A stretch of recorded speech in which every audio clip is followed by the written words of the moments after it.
Fine. Get back your key. Please. Oh yeah, baby. Oh yeah. You see that, eh? Leave it to Ryan. LSGOO.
E aí, gente?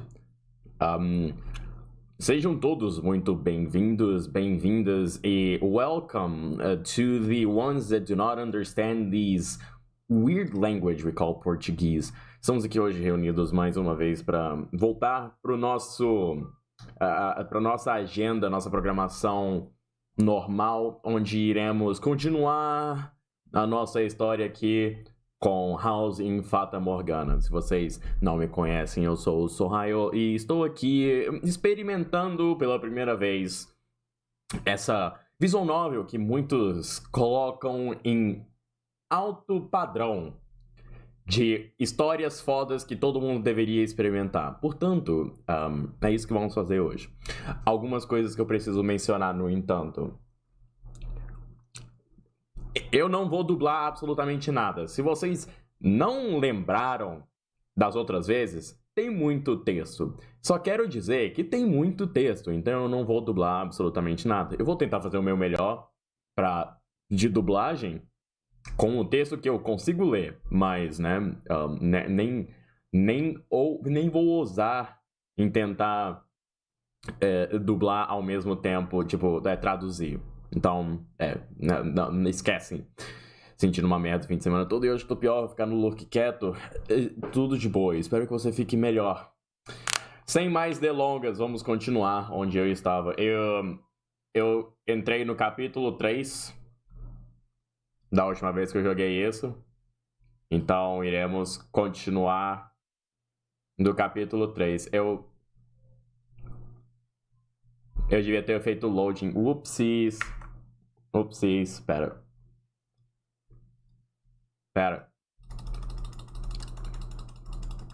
Já começamos mal. Faz um tempo que eu não joguei essa.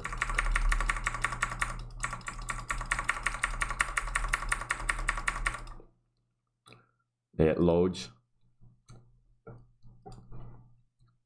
Isso aqui.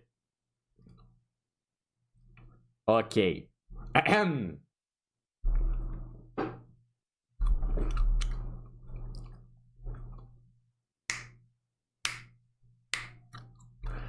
Eu preciso colocar o áudio do jogo? Preciso. Um momento.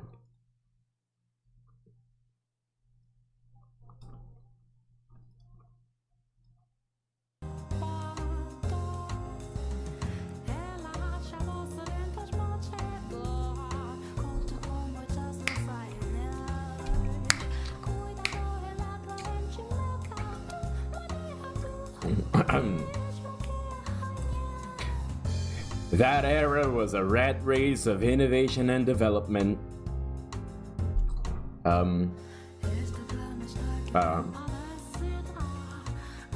Eu tô tentando lembrar quais são os controles.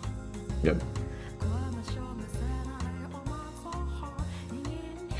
The smoke was so thick you could hardly see more than a few feet ahead of you. I could compare it to a dense morning fog, but that might give the impression of beauty, and there was little of that to be found in this haze. Do you see silhouettes of several men in a smoky room? The one in the middle.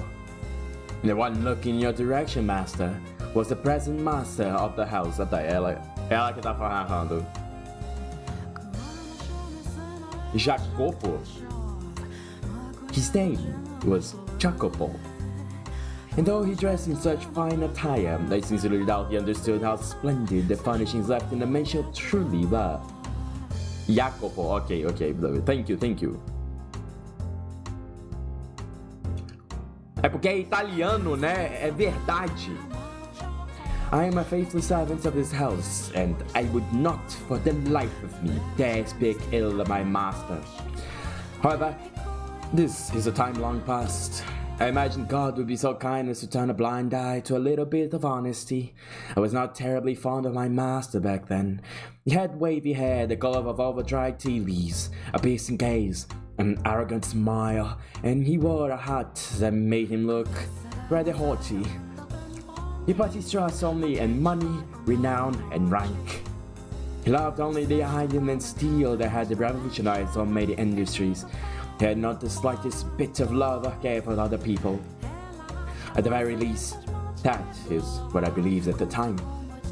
Take a look around the room, master. Jacopo had remodeled it into a recreation area. A billiard table sat in the center of the room, and the downward-facing lights hanging from the ceiling were special made. The lights shone upon the dark green stand like a stage. Cigars in bourbon-lined glass cases installed in place of bookshelves. Eu vou ter que tirar um pouco o fone aqui do lado, porque eu não consigo me ouvir. Eu acho que é um pouquinho importante eu conseguir me ouvir pra saber se a voz tá saindo boa. Engraçado como esse tipo de coisa acontece. The cases were always fully stocked, their contents available to partake of readily. At that particular moment, as it had many times before, Jacopo had invited several friends and acquaintances and were entertaining themselves. His wealthy, high-ranking acquaintances had a variety of hair colors, from onde será que isso está indo? From polished brass to the brown of a baby robin to the color of sunburned wheat. O negócio é mencionar a cor do cabelo. Pra onde será que isso tá indo, não é mesmo? There was also much greater variation in skin tone compared to the visitors and residents of previous eras. Okay, that was hardly a surprise for the mansion set upon land inhabited largely by immigrants. The New World. What's the matter? What are you looking at? Como é que vai ser a voz dele? Nothing. Just thought I heard someone say my name. Ain't no one there. Could have actually seen a ghost. I don't believe it's such nonsense. It's an old house with a long history. Wouldn't be surprised if it had a ghost or two. But if the place is gonna be haunted, I'd take a princess off a bloody broad any day. Princess, eh? And when she showed up, when you have your way with this ghost later, my right? Call me impressed, son. You jump her bones and she don't even got any to jump. Come on now, it's hardly fair. Not much you can even do with a ghost. My God, are you men or children? This is my house and I would rather you didn't talk about it like that. It's just the blatherings of a couple of drunks, but they didn't hear nothing. For the love of God. And anything, well, whatever happened to that print you invested in? Let me know that name will come up sometime. Can we please avoid that topic? It's been quite a headache for me. Thought it'd pay off, but it always sounded sketchy to me. I recommend you pull out unless you want. Hey, you want to find yourself in nothing but a nice fat pot of the day. You can mention that beforehand. It's just killing me. The man's deep voices resonated in the cloudy room. They imbibed the alcohol and puffed on the cigars. They conversed mostly about business and money. Jacobo and the rest of the men were known as investors. O pior tipo que vai lá no Instagram e fica falando que é coach. Não, você, olha só como eu ganho 50 mil por mês. Meu amigo, você vende curso de investimento. Você nem é formado na universidade, cara. Vai se fuder.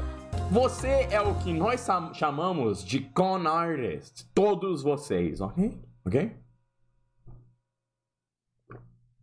You would also call them tacticians. Or con artist master, if you will. But this is quite a refined language, if you will. They survive the information attained before anyone else by making swift decisions and having foresight. Oh my God, you're not good. Though, instead of flashing bound, the soldiers were made of ink and paper. To an outsider, this meeting might appear to be a congregation of friends, but in reality, they were observing one another, gathering information, and anything else they could use to get ahead. At times, money and information were exchanged directly. And when they were no longer of financial value to one another, their relationship would pop like a bubble and dissipate into nothing. Well, you know, Jacobo, you can't be sure this railroad you're still passionate about is gonna be bear fruit either. I don't even know if it'll get finished. And even if they do connect the tracks, will it really be in any shape for people to ride? It's a pipe dream, this transcontinental railroad of yours. Jacobo went silent, but I'm certain this is what was going through his head. You're a bunch of damned imbeciles if you can't see that the entire country's put their weight behind this endeavor. This is why you have so much trouble making even a few thousand. At the time, the Great Railway was being built across the breadth of the continent. Construction was spearheaded by two large rail companies in competition for both prestige and a bigger share of this massive national enterprise. The Union Pacific Railroad Company started building from the east and the Central Pacific Railroad Company from the west. But government bonds alone were not enough to finance the massive undertaking. By the way, there have been some less than pleasant reports about workers dying on a job for the company you chose, Central Pacific. Or, you mean how they're using explosives to blast through the mountains? Think what bad they are. But if this gets too much bigger of a fix, we're not gonna be able to continue construction. You should at least put some money in a more sure bet of the two, the Union Pacific. And it costs you a higher replacement bucket, and if they keep kicking a bucket, you're gonna have trouble finding more. My goodness, I thought you all had spines. You think we're gonna run out of water just because of you, lady? So many we don't even know what to do with them all. There's not a chance that the well will dry up. And if some chance it does, all we have to do is scoop up a ship full of blacks or yellows.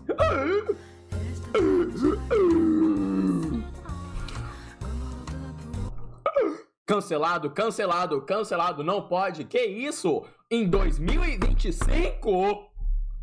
Nuh-uh. Nuh-uh. You won't get anywhere if you spend your time running about a few measly laborers. This isn't the devil backed by the entire nation. The jacks are honorable and service of the country. The biggest loss in other people's lives, but a time. The longer the project takes, the more money it costs, and the less profit we make. What we seek is rapid progress, and the methods to obtaining it are messy or deadly. The other man in the room chuckled uncomfortably at Jacob's distasteful choice of words. Do you agree with his way of thinking, master?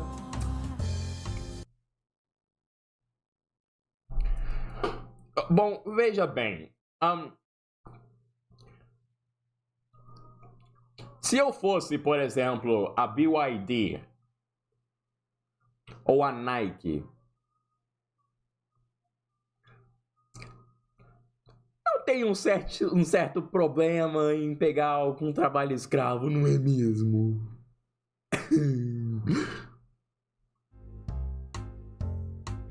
Perhaps he does have a point in that great sacrifice is necessary to accomplish great things. And it is true that tragedy often lies in the shadows of the splendor of times long past. Furthermore, the way people see the world changes with the times, so I hesitate to criticize him too severely. Now, as I'm sure you have already picked up on, he was an investor who had put money into a railroad company.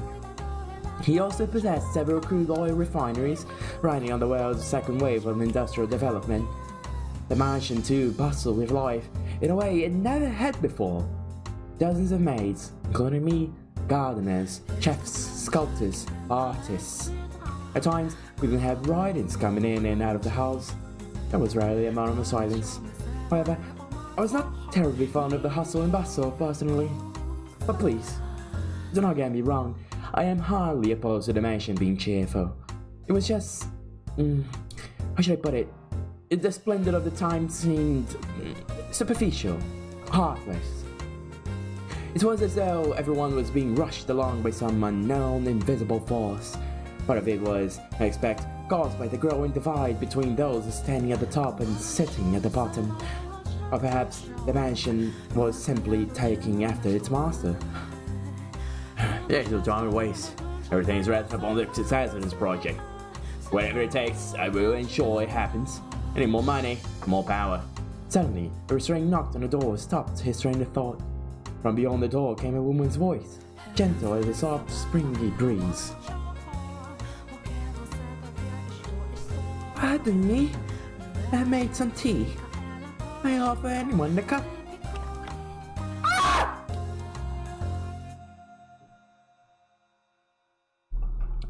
Desculpa. É que toda vez que eu vejo ela, eu sinto uma pontada no coração, sabe?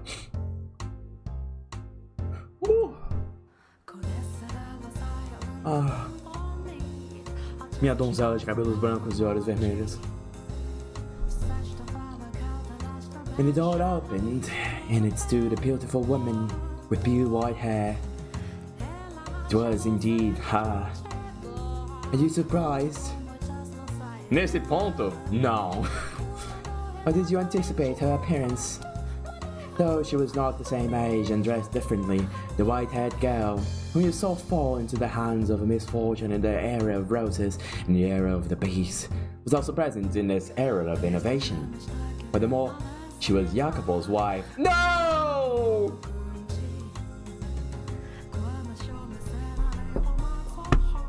Não acredito nisso, como pode ser possível? Um desperdício! Poderia ser a minha esposa. A minha esposa. Por quê?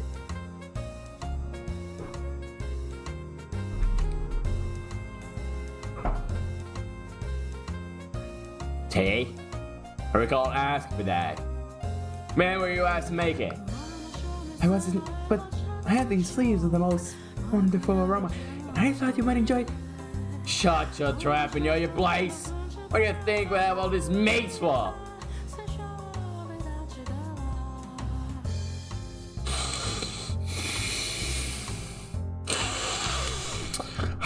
Mal posso esperar pro fim desse capítulo. Hey now, no need to treat your lady like that. She was just trying to be cautious. These are my personal affairs. Please keep your comments to yourself. His friends were unsure how to react, but ultimately nobody stepped up to stop Jacopo. They merely shrugged, tossing glances at one another. Jacopo stomped over to the white-haired girl. He then grabbed her by the arm and dragged her from the den.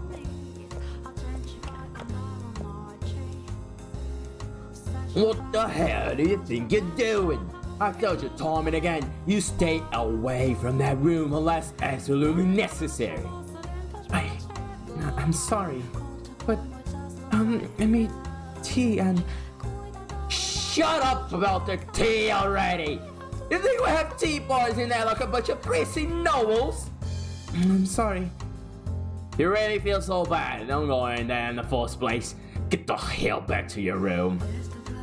I meant no harm. Just... I'm your wife. Thought it would be nice if I could do something. Like I've told you, it's not your job. Don't show yourself in front of the other men. I have nothing else to say to you. Got it? Scram. Sakes alive, first damn now you drive me up the wall. What is it? Told you to get out of here. Right, but what? When you spend time with me next.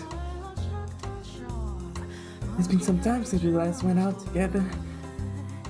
But we don't even have to get out. Just having dinner together would... How many times are you gonna make me repeat myself, you worthless tramp? Those years only for show. Go back to your goddamn room! My apologies.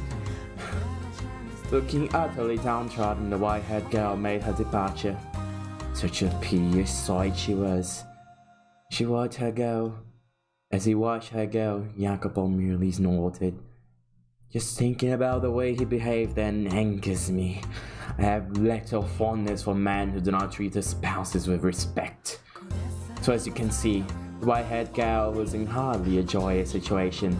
She was devoted to Jacopo and tried to do whatever she could for him, but he not only brushed her aside, he did so in an insulting, deliberately,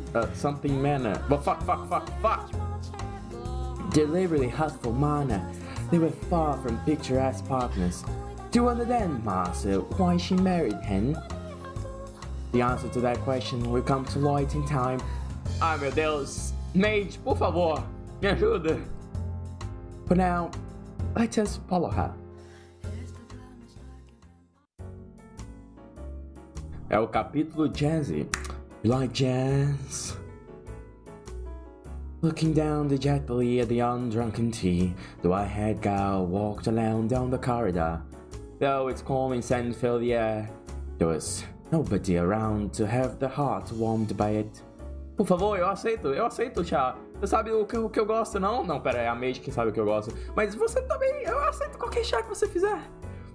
Nor was that anyone to alleviate her loneliness. Eu vou lá correndo pra 1800 lá vai pro rolha. Eu faço companhia pra você. Eu fazendo a corrida do Linkara. Despite being the master's wife, the maids across the path in the halls said nary a word to her. As a matter of fact,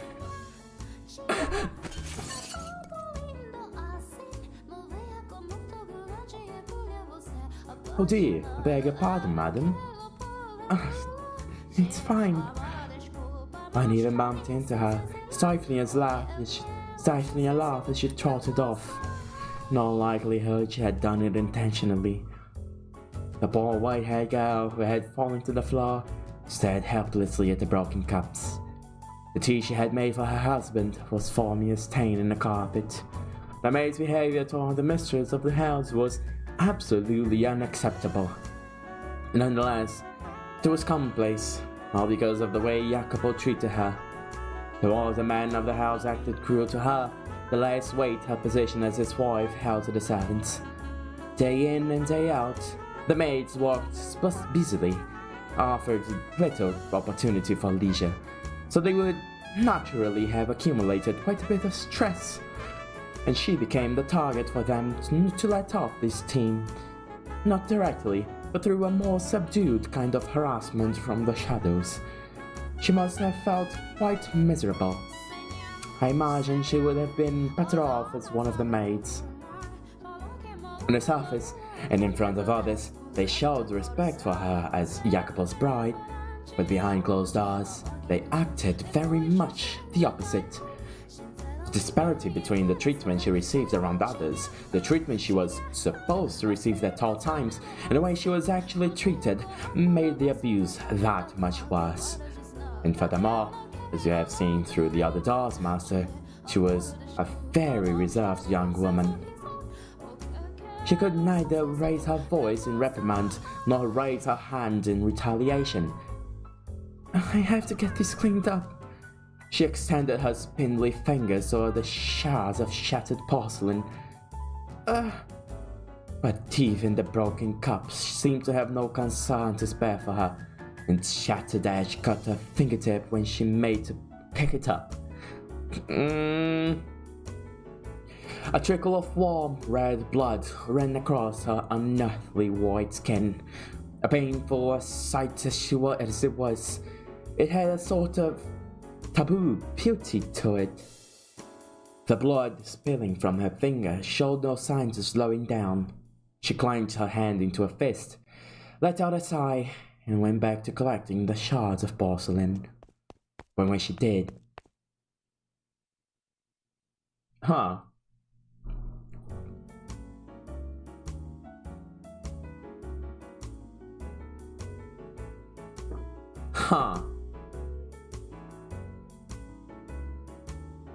Madame?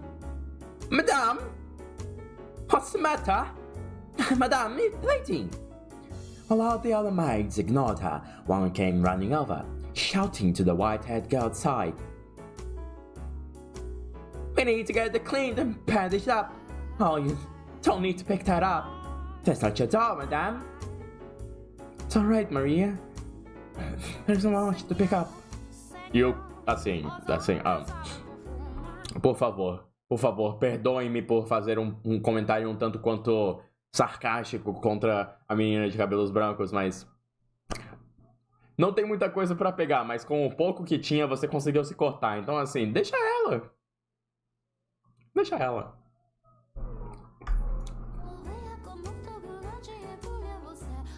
It is not at all alright. And the rest of you? Why are you standing there? Your boss's wife is on her hands and knees and you're not even lifting a finger to help her? You disgust me. Maria, it's fine, really. Oh, madame, it's not if you weren't so timid. This wouldn't happen. You're allowed to yell at them, you know. It's alright, really. It's my fault.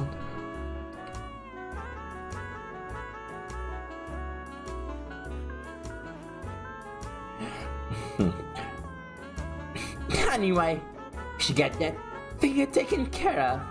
Let's get you back to your room, okay? But the broken cups and the spill. As I said, that's the maid's work. Now come on, let's go. Okay. And the rest of you, get this mess cleaned up. She roared like the wind in a thunderstorm. The other maids stood there dumbfounded, watching as she and the white-haired girl disappeared down the hall. But they were soon frowning and grumbling to one another. She thinks she can act all high and mighty just because her master is fond of her.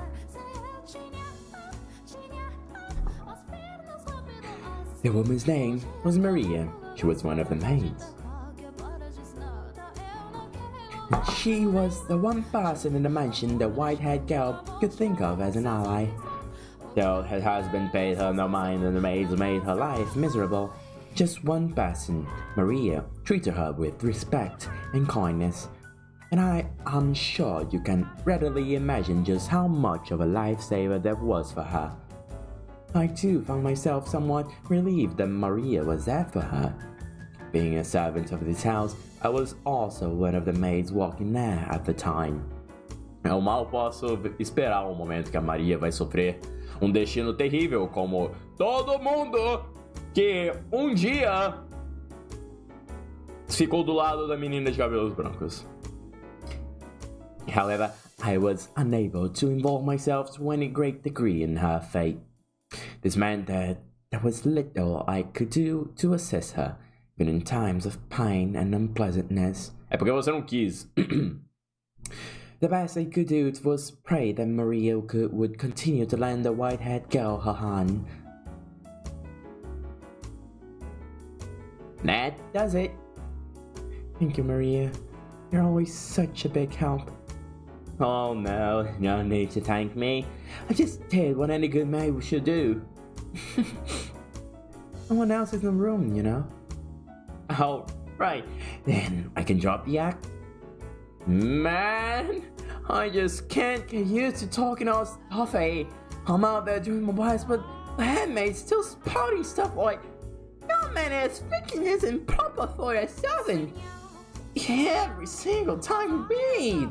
Yeesh, come on, just shove it, will you? You're a damn creep. Now, you mustn't speak of her like that. Oh, sorry, slip of the tongue. She just gonna give me the willies, you know?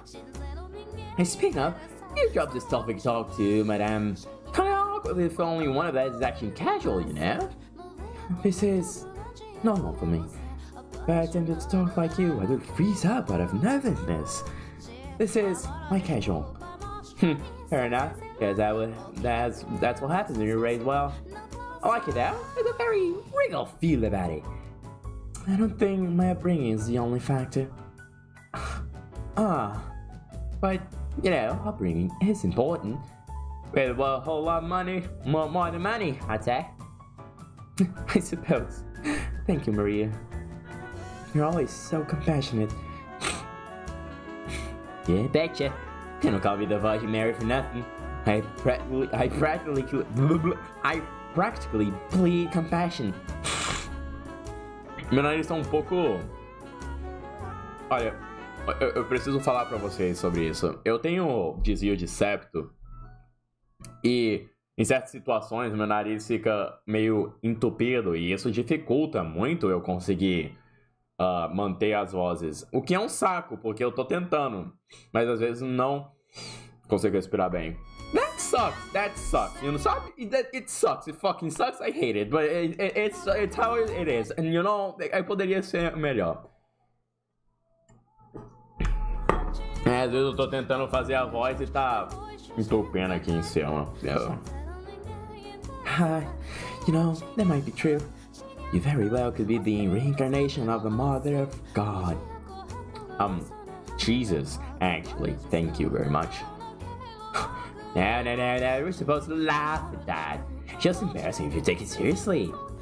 Alone in the white-haired girl's room, Maria was actually much more friendly and relaxed as they conversed, as opposed to her no-nonsense attitude in the hallway.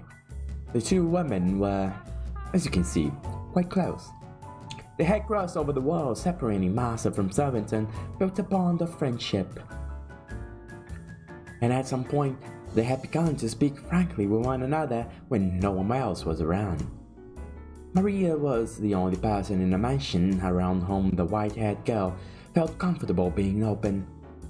I imagine she very much enjoyed these moments of conversation. You wish to know who the head maid was? My. Are you sure you want to ask me that, master? Some questions are better left unasked, for your own good. Me conte sobre isso. I have to say, madame, you have the prettiest fingers. Mine are all rough and dry and nasty. You think so? I haven't the slightest bit of muscle.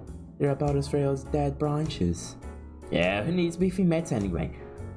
I still think healthy-looking hands like yours are far more attractive. What? What's the like about these things? Women all over the world dream of having hands like yours. Slender, feminine, and perfectly cared for. I don't know, just looking at them lines of fireman loins. Makes me want to lick every last one of them.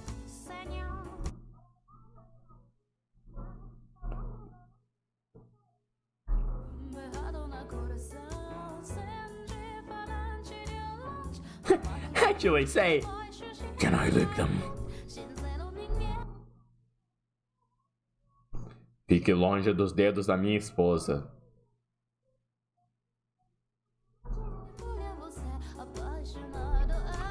Talvez uma vez.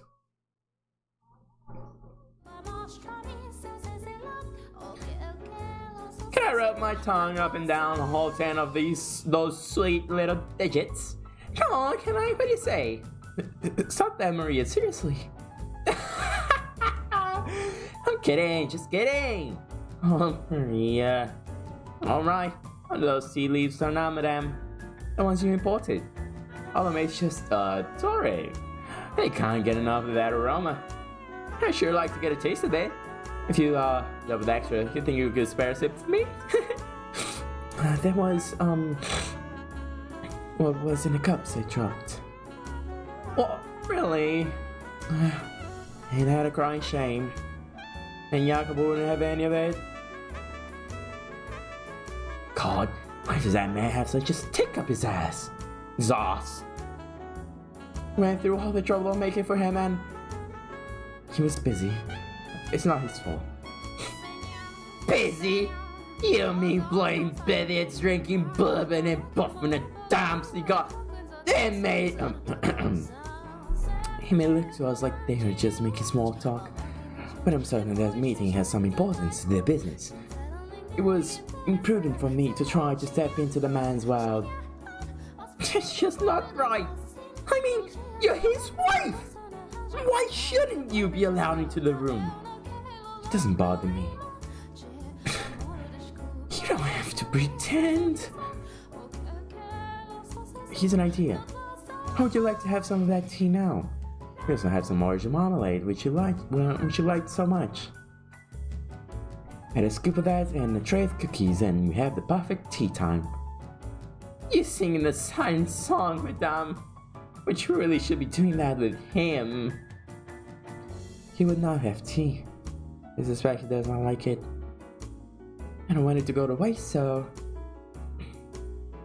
Madame, you know it's not my business, and I have no place at all saying this, but it's not impossible for a woman to file a divorce these days. You don't have to sit down and take it. Not one bit. You're pretty, well educated, and still young. There's hope, even if you do leave him. There are plenty of other men out there. Pegar a seta de neon. Aqui. Eu tratarei você como a donzela que você realmente é. Milady?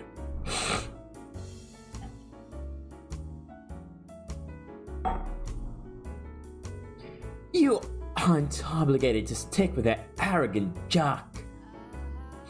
He's just very busy right now. There you go again! There was a time he was kind. Huh? He wasn't like this when we first met. Back then, he was a little awkward, but a kind man. Him? A kind man? Yes, believe it or not, it was indeed a time. Say, Maria, would you mind giving me a little bit more of your time? I'll make some tea. We can talk. Alright. If you're telling me about when Jacopo was decent, I'm all ears. Indeed.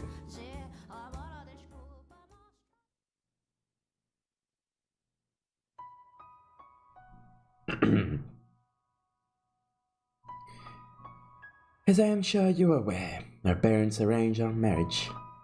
Before I emigrated to this country to be married, I lived in a misty island nation.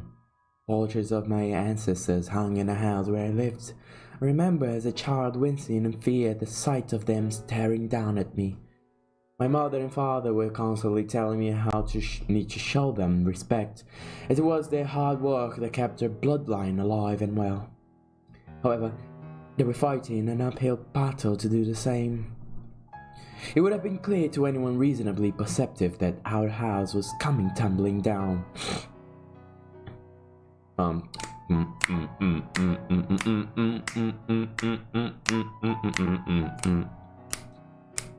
It all returns to nothing. Valuable furniture and paintings slowly disappeared, and eventually the portraits were gone too. As our house collapsed, so too did my parents' health deteriorate, robbing us of any source of income. And though I was educated, I lacked the skills necessary to obtain work. Just as we were about to run out of money and options, my parents received Jacopo's parents' marriage proposition. Both of our families stood to benefit from the arrangement. I had social status, and he had wealth. We each had what the other lacked. One needs more than money to make it in the world. Without at least a semi-reputable name attached to you, you're liable to get laughed out of most social gatherings. I first met Jacopo there, in his country. We didn't even know what the other looked like until our wedding day. To be quite honest, I was scared to death at first. I was so nervous. What kind of man would he be? Was I to be wed to some middle-aged stranger? We were not marrying because we had fallen in love like a normal couple. I knew I was in no position to be concerned with such things, but when I thought about that future, I shook with fear. But the man I saw through my veil at the wedding was remarkable. He was young, had strong masculine eyes, and at the same time, he too appeared nervous. He was shaking as much, no, even more than me. Seeing that, the priest gave an impish little smirk when he asked Jacopo if he vowed his eternal love to me. I counted myself among the happy, and I still do, for in that moment I experienced true love. You wanted to hear about when he was kind to me? Well, after the wedding, we were given a week to ourselves. I suppose you could call it a honeymoon, though we didn't take a trip overseas. We didn't go very far at all. He looked at me with uncertainty and asked, "Where would you like to go?" I beg your pardon? That's this week is full, Roy. I consider granting your request, so tell me where you want to go. This is also sudden. Nothing. Well, this whole engagement was spur of the moment. Normally we would have planned the trip in advance, but unfortunately her purpose is served so long as we act apart. You must be disappointed to have to plan your honeymoon as it's happening. What? Speak clearly. I don't like it when people don't speak their mind. Será que é por causa disso? I'm sorry, but I'm happy. Even if this is a political marriage. Well, you're quite a positive thinker. Your parents say something to make you think that way. Well, either way, if you're glad to be in this arrangement, then hurry up and decide on a destination. Though there is a limit to how far we can go. If you want to take a trip, I'll consider it. Ele não me parece ser exatamente bondoso. What? Something funny? It just seemed comical to me that our honeymoon has begun and we're only now deciding where we want to go. Not in a bad way, though. I'm glad our parents didn't arrange everything for us. Perhaps you've heard, but I'm quite sensitive to sunlight and not in the best of health. So it would be rather trying for me to spend a full week out of the house. We couldn't go on a trip, but if it's not too much trouble. Speak up. Do you show me around town? Nem pouco. I'm new to this country and not familiar with its customs, and I'm rather afraid to go wandering about on my own. Show you around? Yes. Would that be possible? A rabbit of time off, you asked me to show you around town? Is that really the most exciting idea you have? Pelo amor de Deus, cara, você não ouviu o que ela acabou de falar? I'm sorry. If there's somewhere you would like to go, I'm fine with that. I will accompany you anywhere. As if I could get dragged someone who just was professed to being sickly all over the country. My God, I've lost all interest in the trip.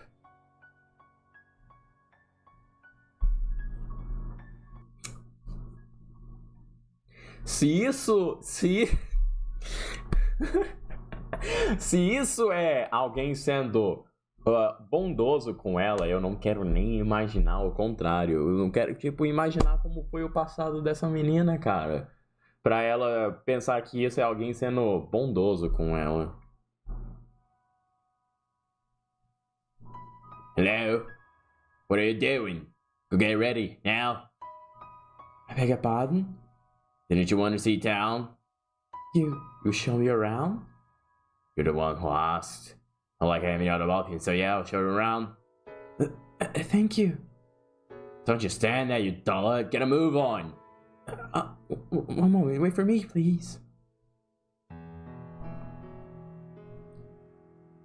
He hurried, climbed into the carriage he had called for, a look of frustrated displeasure on his face. And then, as he had forgotten about me until that moment, he returned, grabbed me by the arm, and led me to the carriage. In retrospect, I realized he was not being very gentlemanly. But I was pleased that he was making any attempt to interact with me at all.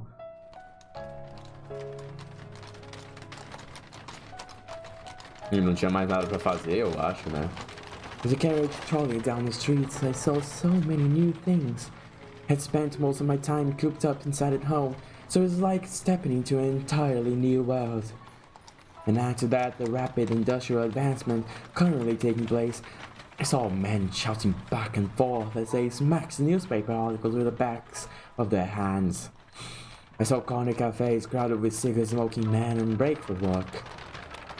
It was like the hustle and bustle of a festival. But every festival has its underside. I also saw overworked men looking like they were on the verge of collapse, drinking water from a spigot on the side of the road. By way of contrast, I wore fine clothing and had a carriage at my disposal. I imagine every day was a struggle for them just to remain afloat. Had I not married the man I had, I too might have found myself in the streets in a similar situation. It was not relief that spread through my breast as the sight of them. It was pangs of guilt. It felt to me like a life of opulence was wrong, sinful. It broke my heart to know that I was living so much better than them. Jacopo snorted disapprovingly at me, seemingly reading my mind, and then said, "The poor man who envies the rich covets his wealth and finds the ambition to make them do the same for himself. The rich man who pities the poor, thinking it's his duty to give them offerings of philanthropy. To me, the latter is far more nefarious. Excessive charity will run a man, make him come to expect handouts. And then there are those with the wrong idea of pity, who let themselves fall down to the same place, mistakenly believing it will somehow make the poor feel better. What a joke. If you're going to do anything for them, you might as well encourage them to climb upward. Spur on economic growth and the flow of capital. Doesn't that sound like a better option?"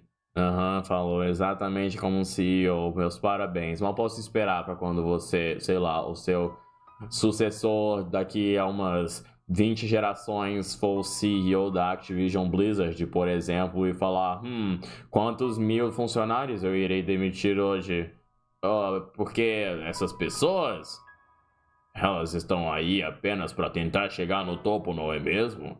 Mas vocês não estão trabalhando bastante.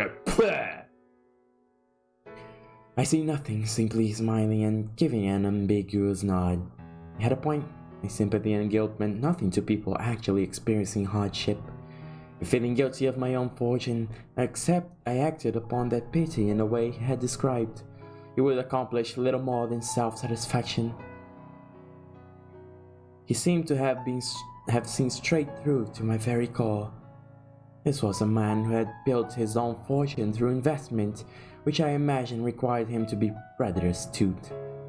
But does in a world where everyone is constantly trying to climb higher and higher sound rather exhausting? I personally would prefer to be in a position where I could watch, if only for a distance, as others climbed. But obviously, I could not say as much to him. Some time later, the carriage came to a stop in front of a shop.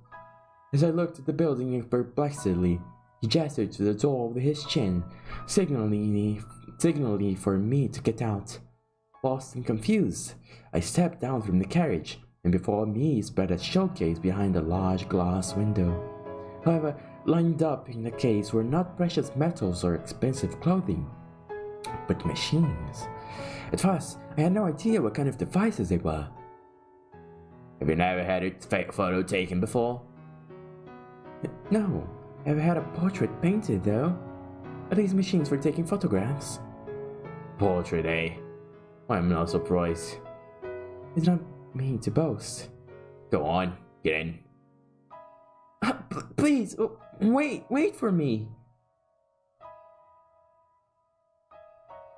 He only came out to greet us with a wide smile as we entered the shop. Well, this ain't the strangest thing I've seen all day. You bringing a lady. I never really look at that. Where on earth did you catch this pretty little thing? She's my wife. Huh. Well, I beg your pardon. I'll be a monkey's uncle. This goes to show, I never know where the cards may fall. You make it sound like my getting married is some kind of miracle. I always saw you as one to choose money over love, sir. Oh, pardon me, it's inappropriate to say in front of your wife.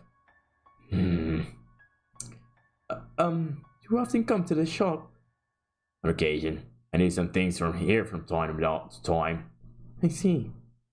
There you go, mucking again. What's so funny? We're going to have our photo taken, yes? I'm so nervous and excited. I never had one before. And to have it taken side by side with you. What are you talking about? Pardon? Who said we were getting your pictures taken? And side by side, please. You're sending shivers down my spine. But this is a photography shop. Hey, shopkeep. Proud to contact you about. Is it ready? Yeah. Sit tight. I'll be right out.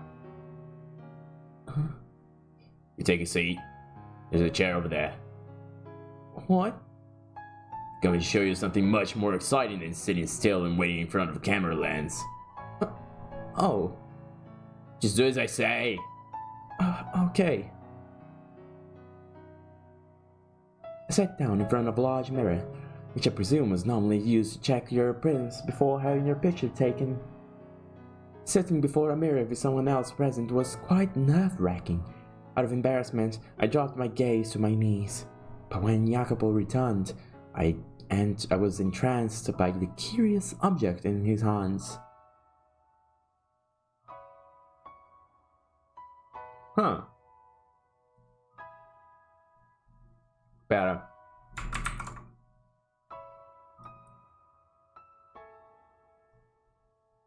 Estou salvando isso para a posteridade. É algo muito importante, certo? Um momento.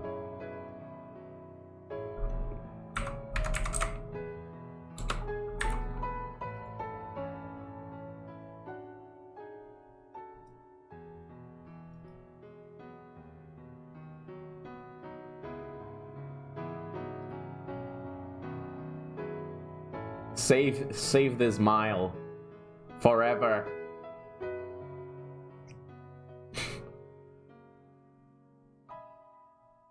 Vi que a cara dela não tá lá das melhores. Mas assim, um sorriso genuíno.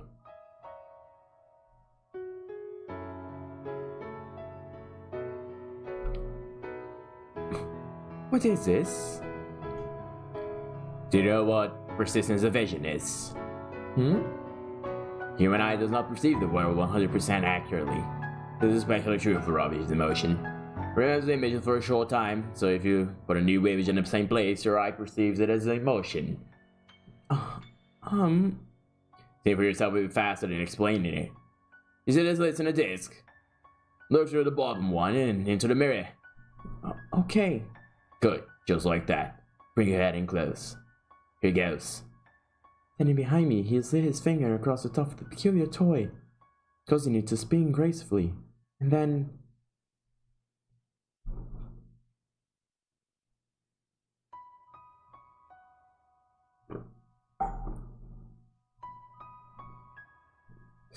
Magia negra! Magia negra! So, what do you see? They're dancing! A man and a woman are dancing! Sounds like you're not having any trouble seeing it. Are they dancing well? Yes, they are. It's the most adorable thing. Well, adorable. That's funny. I asked to have it modeled after ballroom dance. Yes, it's a very elegant dance. But you see, they're small, like little dwarves, which I thought was kind of cute. They seem so close, going around and around without having to let go of each other's hands. This is incredible. Why does it look like they're dancing? They were all lined up in a row a few moments ago. Goodness, I just explained that to you, you fucking stupid broad! É vampira real. Explain the trick into your eyes. What you're seeing is lots of different pictures in a short period of time. To put in words, you might understand better. It's all an illusion. Your eyes are being fooled into thinking the image is moving. Illusion. But they're dancing. They really are. And they look like they're having a wonderful time. I'm sure it's an illusion and not something else. To me, it does not seem to be. I cannot see it as anything but two tiny people dancing. That's how it works. Reach out your hand and try to grab them. You won't be able to. You're right. That's a shame. I didn't think you actually would. But it's the most precious thing. Look as though they're dancing atop my palm. I was mesmerized by this strange phenomenon. Pictures were moving after all. Still images had begun dancing before me. It was almost as if God had breathed life into them. He had called it an illusion, but I could not grasp that. It was such an adorable, heart-warming sight. I imagined the two were off living in some other world, separate from our own. They looked so happy.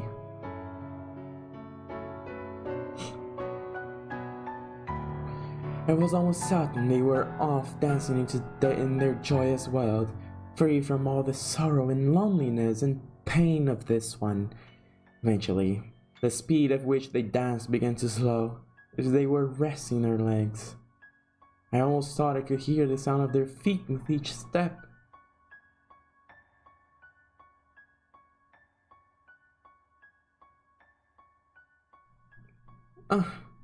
They've stopped. They can dance forever. They don't get tired. I see. I'm amazed that such an incredible device exists in the world.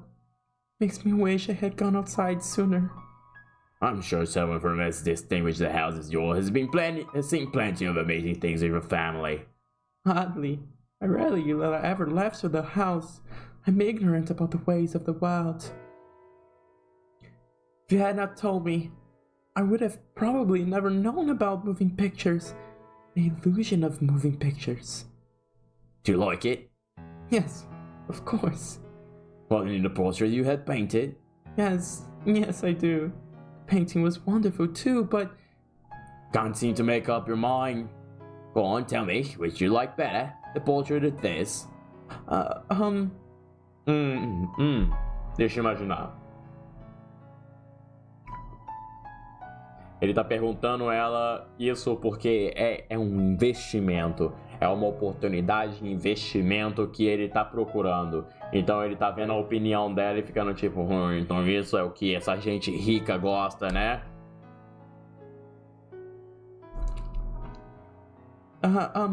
Like this better.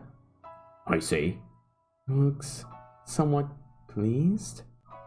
So when it comes down to it, this is a simple trick only a child would fall for.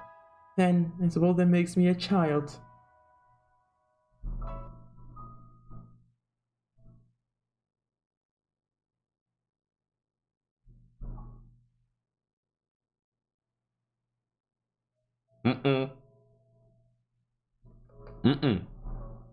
Olha, eu não quero seguir esse caminho de youtuber, ok?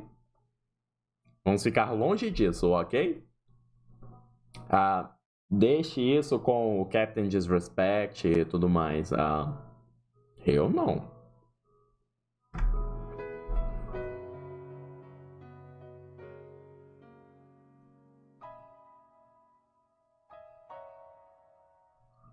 If it means I get to watch something as splendid as two tiny people dancing, I'll happily fall through the trick. Quit describing it as two tiny people dancing. You're going to lose your head that far up in the clouds. Oh, I'm sorry. I do not know how else to describe it though. It's a toy called a phenactoscope. Wow. Phenakistoscope. Jeez. Phenakistoscope.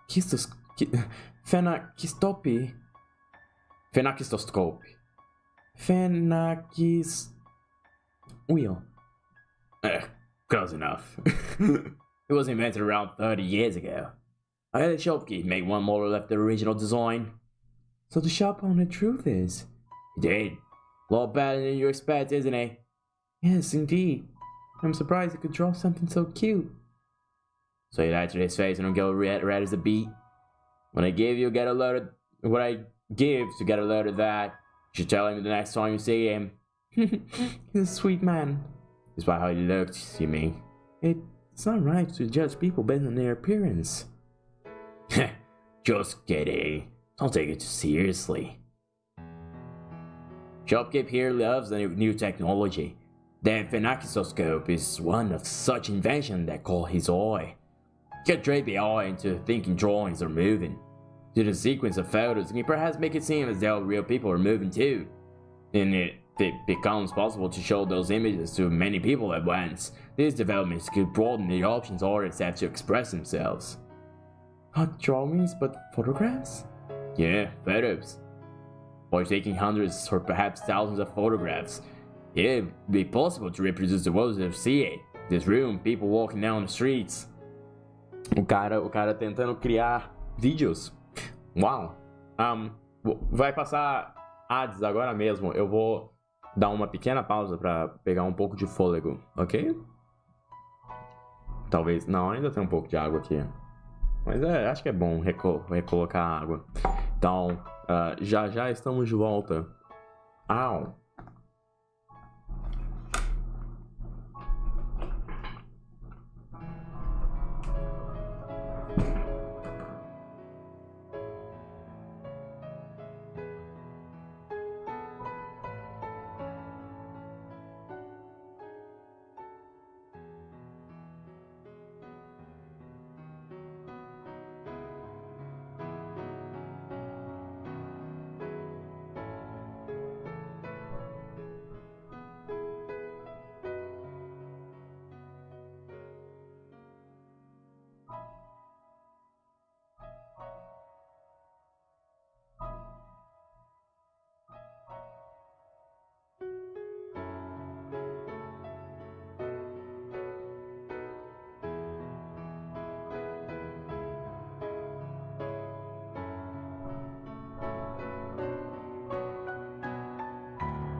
Só avisando, aliás,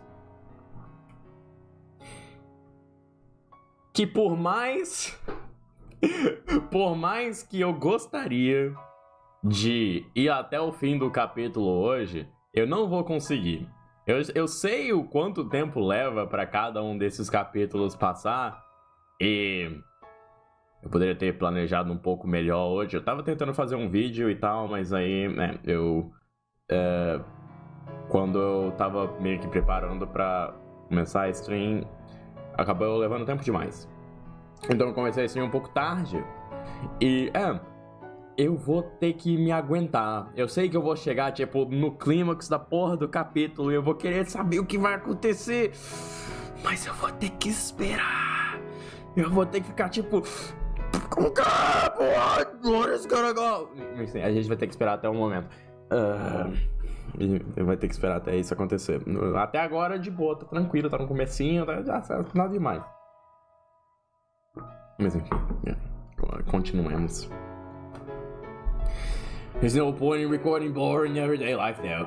If you're gonna leave a record of anything behind, it should be the projects and enterprises that move nations. Por exemplo, exatamente o que ele falou. Por exemplo, um certo canal no YouTube feito por mim, chamado Sociais, onde você pode ver a série Você Deve Jogar. Eu tenho certeza que lá tem muitas coisas que você pode ver feitas com mais ou menos a mesma coisa. Eu não sei, alguma coisa desse tipo. Say, for example, a moving record of the opening ceremony of the railroad. That would be something worth watching. And then in time, it would span beyond the mere record-keeping technology and find its way into the hands of artists. Such a thing possible?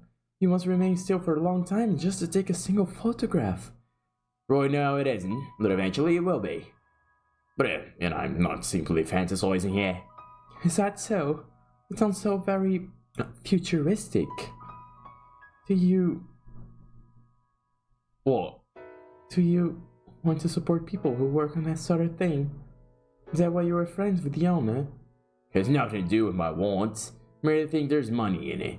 The rich starve for entertainment, and artists create that entertainment. They have no interest in their pretentious self-expression, just want their money. Oh, so funny. You look like you're enjoying yourself. Honestly, just about the money. As you say. Isso tudo pelo dinheiro, Bobby Kotick. Roy, let's get moving. Next is dinner. What? You're leaving already? Does it displease you? No, not at all. To tell the truth, I wanted to spend a little more time playing with the Fanakis wheel, but I could not bring myself to say as much. Reluctantly, I approached the owner to return the wheel. Don't bother. Bring it with you. What? But...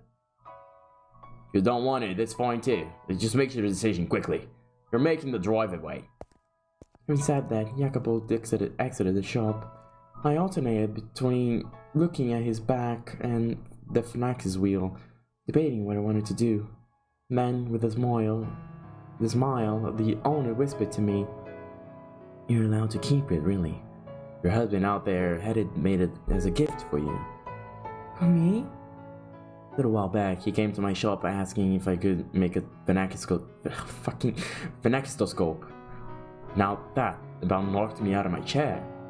He's a man who almost never asks for favors. He's pretty damn brusque and he's got a tongue sharp enough to cut steel, but it's not wicked to his core, I swear it. So please, man, be a pillar to support for him. Man, that moment, when Fanakis wheel became a precious treasure to me. We had only just married days earlier, and yet he had commissioned it for me without even knowing what it looked like. It was filled with a warm, pleasant elation. And it grieved the owner. Jacopo was not a bad man. He merely had difficulty expressing himself.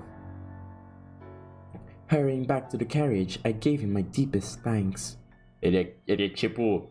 Não, eu ia falar que ele é tipo o Dio, só que o Dio é ruim mesmo. Ele é ruim, que nem o Dio. Foda-se se o Dio teve um crescimento péssimo e tudo mais. Esse cara também teve a mesma coisa. He glanced over at me for a moment, then turned back toward the window and muttered, "Yeah."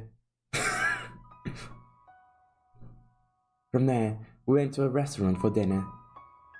"You call this a pizza? That crosses an atrocity. It's like I'm chewing on rubber. How can you wave my country's flag and not serve spaghetti? Do you have any shame at all? Mamma mia! This wine is pitifully unbalanced, far too high levels of acidity. Listen to me carefully. The house wine is the face of a restaurant." Complained about every little thing. It was a complete disaster. But curiously enough, I was not at all put off by his behavior. When the sun set, the carriage made its way to a nearby hill. The cool nighttime breeze felt wonderful on my skin, flushed from the alcohol, and the light from the gas lamps had a comforting warmth to it. Though Jacopo had complained about the quality of the wine, once he had intoxicated himself, his mood improved visibly. It made him unexpectedly talkative. "Look out the city. Look at every town that shows on annoyance is suited to expansion and growth. But the city isn't like that. You can see people walking beneath the lamps and you can hear the buzz of them talking.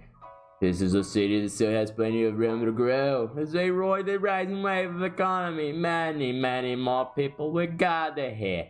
More people means more money in circulation. More money in circulation means the city grows. Companies are founded and more goods are bought and sold. Would it really change so drastically? It can be difficult to see what's happening from the inside. The majority of people just go about their daily lives. And the next thing they know, they're different. Yeah, the original don't notice the changes at all. Only those that are sharp enough to realize what's happening can see success. I cannot afford to overlook even the most minute change. Do you have a dream of some kind? A dream? I'm not sure if it's easy enough to change to call a dream. Others might call it greed, perhaps ambition. Don't laugh now. My intention is to make the world mine. Ah! Bom, então tudo que você precisa é ser a Hatsune Miku.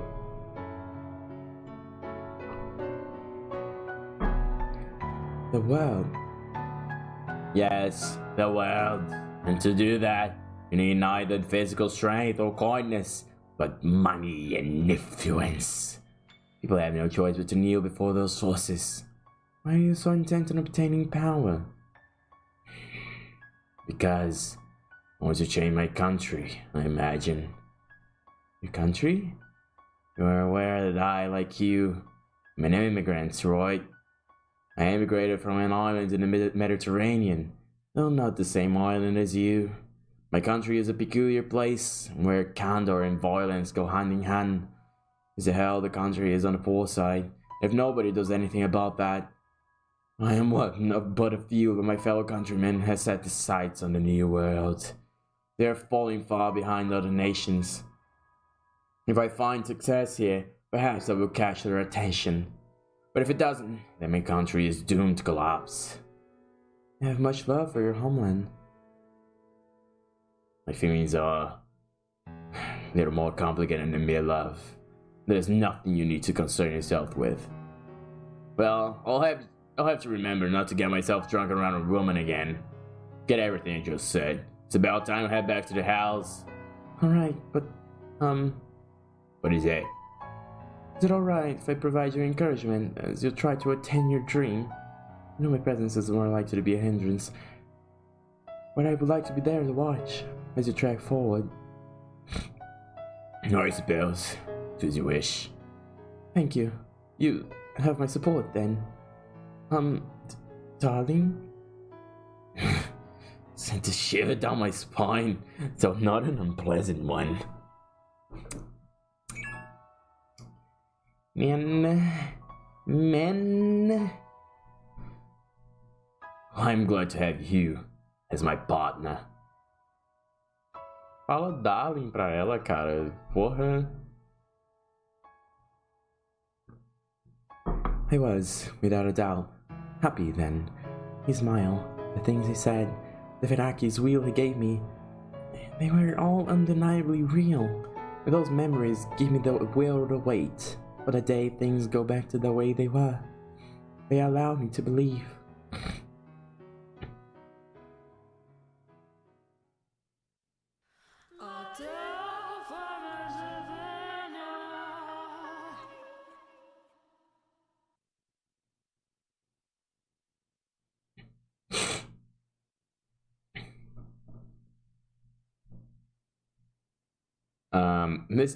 Quando eu não sei quem vai ser o personagem, eu vou só falar com a minha voz normal mesmo.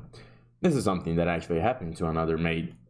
She heard a sound in the middle of the night, a sound like dripping water. At first, she thought it was raining, so she looked through the window. There wasn't a cloud in the sky to cover the stars. Maybe it's a faucet, she thought. So she stepped out of the room and into the corridor. Compared to her room, it was unearthly chilly. The maid regretted not bringing something to cover herself with. But that didn't make sense. Normally, the temperature wasn't that much colder outside her room. Her night clothes had always been more than enough for a trip to the lavatory. Wondering what the reason could be, she made her way toward the sound, but then she realized something. There were no faucets in the direction she was going. Rather, she was headed toward the hall. The mansion where she served had many halls. This one was off in a far corner of the house, the least used hall of them all. It had a high roof, but not a lot of space, so it was difficult to make good use of. It also had a somewhat heavy air to it, very curious room. It was the kind of place you might assign someone to clean as part of their hazing. Anyway, when the maid realized the sound was coming from that particular hall, she, as you might expect, let out an uncomfortable sigh. But there might be a leak, and having noticed, she couldn't simply ignore it, you know. So, as much as she hesitated, she pushed open the whole doors to the hall. There was nobody there, and it didn't look like anything was leaking either. There were no puddles or water stains anywhere to be found, but she could still hear the sound. Drip, drip, getting louder and louder.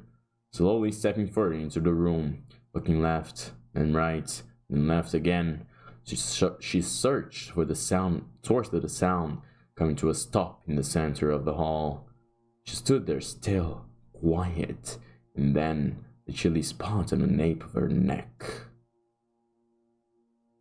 A little yelp. She reached back to feel her neck, but it wasn't wet. Confused. She slowly, warily tilted her head backward.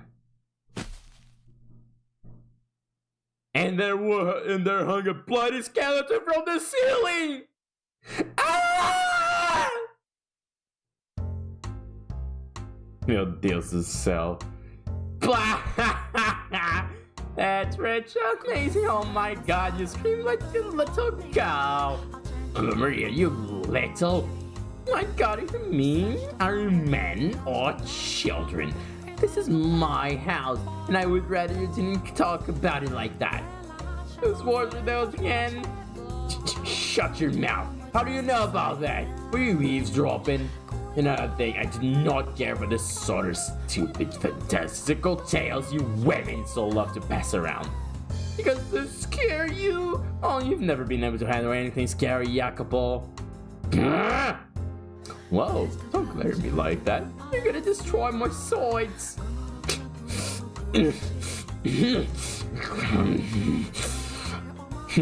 So, you come here for the sole purpose of telling me that cheap trope?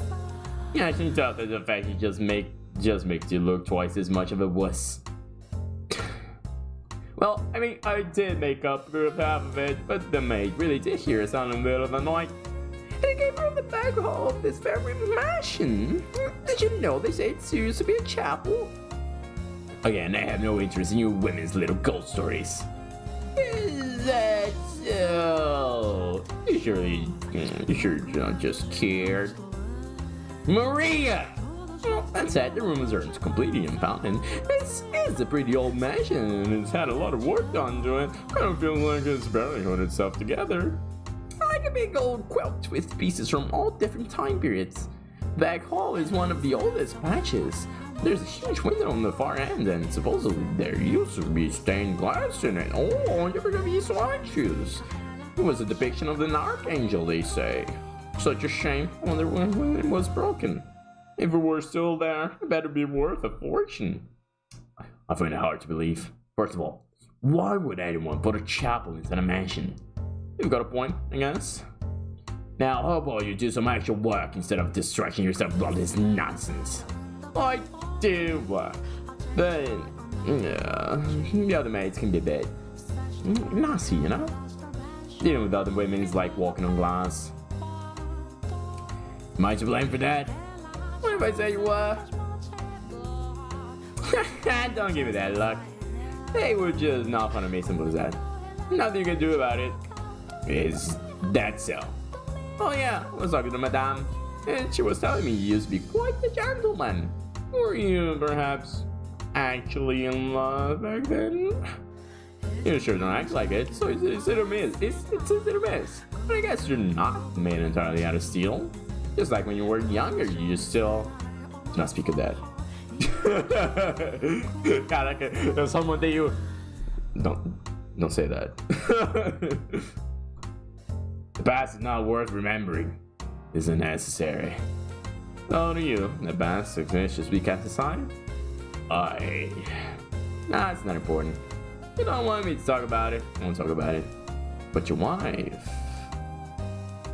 Never mind. I'll leave you be.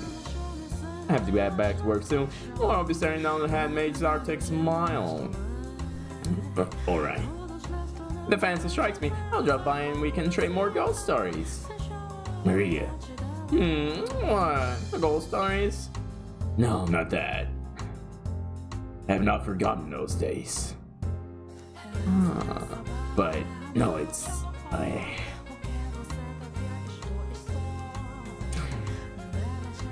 I'll be off then. Alright. If the fancy strikes you, drop by and we can trade something other than ghost stories. What do you tell you? I'll consider it. Bye.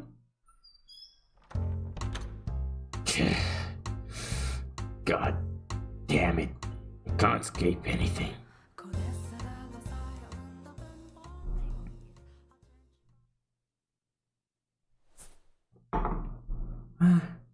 I've grown to be so beautiful.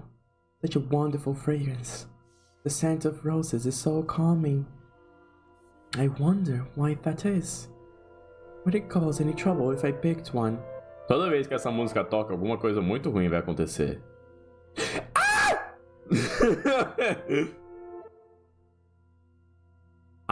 Ela falou, ó, não, eu não vou me meter muito nessa história. Quer dizer, não, ela falou que não tem muito como ajudar a menina de cabelos brancos. Agora tá aí está ela. Well, hello there. Out for me a nice stroll, are you? With a peculiar hobby. Madame? Cannot spend as much time as we'd like outside during the day, so I end up coming out at night. I apologize if I startled you. Oh, no, not at all. There is a chilling, captivating beauty to the sight of your snow-white form standing there in the moonlit garden. I would hardly... what are you doing out so late? I saw a figure through the window. On the slight chance it might be a burglar, I thought it might responsibility to ensure they did not break in. It was also the middle of the night when the grocer's servant broke into their safe. News of that spread quite far. I'm sure you would have heard about it. Oh, but Gamache was in prison some time ago. Dear me, cannot seem to get my head out of the past. Do you intend to give me that white rose to someone? Yes. I was thinking about giving it to my husband. Well, I expect he has little fondness for such feminine tastes. The scent of flowers has a truly calming effect. Might find it relaxing when he needs a reprieve from his work. Oh, that's so. We're very kind-hearted. Speaking of white roses, the rose he meant to give you was the same shade of white. Oh, he? But when you touched it, it turned a deep shade of red. Há muito tempo atrás. Oh!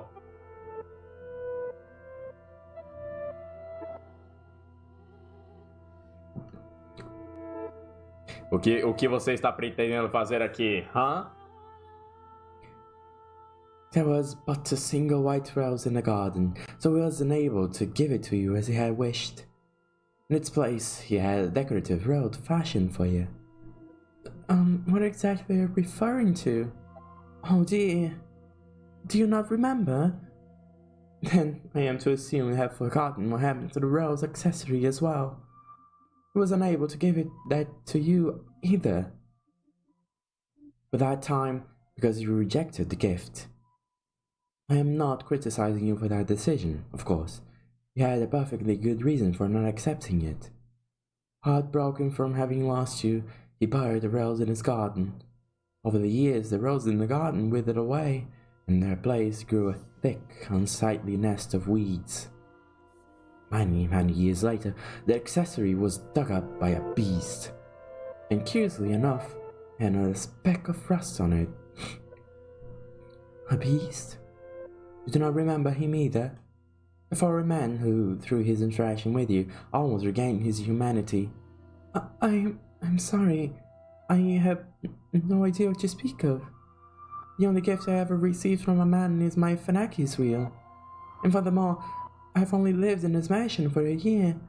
While the garden was not thriving as it is now, it was certainly not in ruins when I arrived. Because I had been taking care of it, yes.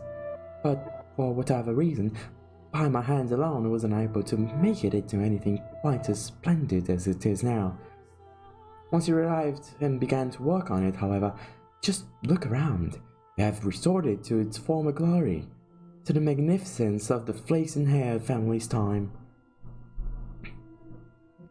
I promise I'm not trying to fault you for anything. Now that I think about it, it makes sense you would not remember. Though you are still you are different than before. Different, though not in the sense you were a wholly distinct person. Tell me, is your name again? My name is yes. You should already know that. Again. More proof that you are, indeed, you. Did you know that your current name is pronounced the same as the name of the person you are waiting for? What are you talking about? I imagine many times, you know of your past, of events that transpired long ago. I'm telling you the truth. I first came to this mansion just a year ago. Till then, I never left my country, or even set foot out of my own house. We did not have any servants either. So where, then, are you saying we met? This mansion, of course. But I'm telling the truth. It was a year ago, shortly after my parents fell ill and received an offer for my marriage. I knew something had to be done. I knew it, and I'm telling you the truth. That is what you remember, then I do not doubt you. But I also suspect I know why you seem so flustered. There are moments when your memories seem hazy, when it seems like important details have fallen through the cracks. You needn't fret. One day, eventually you shall remember all.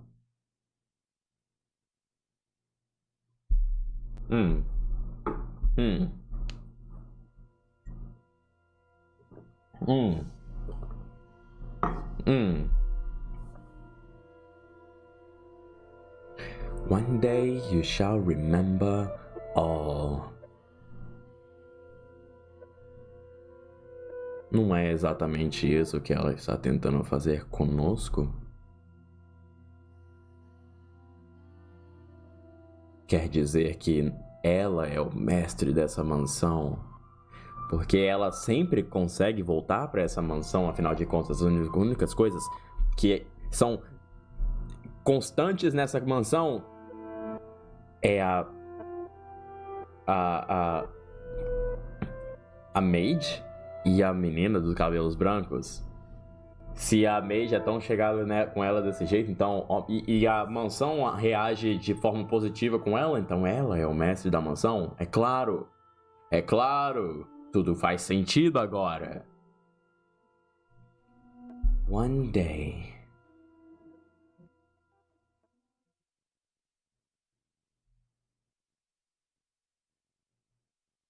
What the hell is this?